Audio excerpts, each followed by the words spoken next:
I'm very proud and very honoured to have been Prime Minister of this country for 6 years.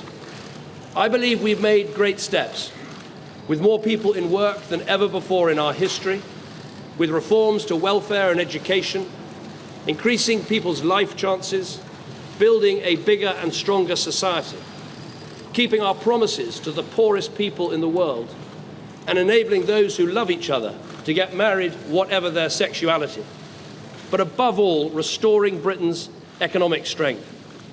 And I'm grateful to everyone who's helped to make that happen. I've also always believed that we have to confront big decisions, not duck them. That is why we delivered the first coalition government in 70 years to bring our economy back from the brink.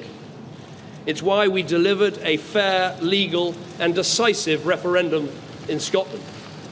And it's why I made the pledge to renegotiate Britain's position in the European Union and to hold a referendum on our membership, and have carried those things out.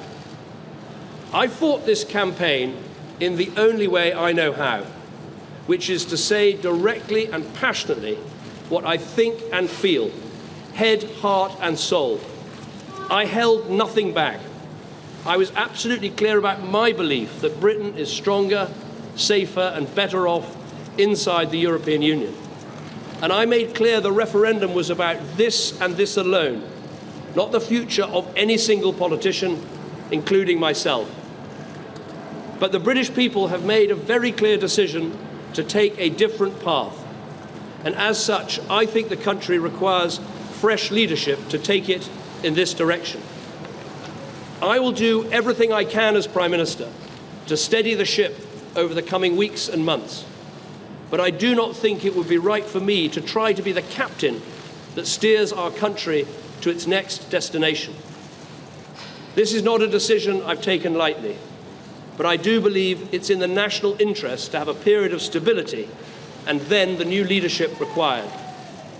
There is no need for a precise timetable today, but in my view we should aim to have a new Prime Minister in place by the start of the Conservative Party conference in October.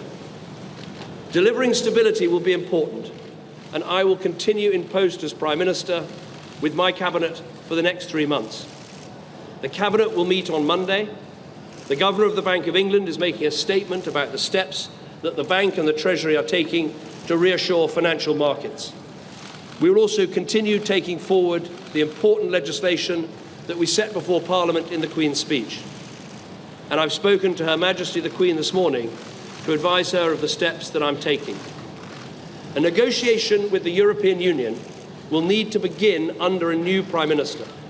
And I think it's right that this new Prime Minister takes the decision about when to trigger Article 50 and start the formal and legal process of leaving the EU.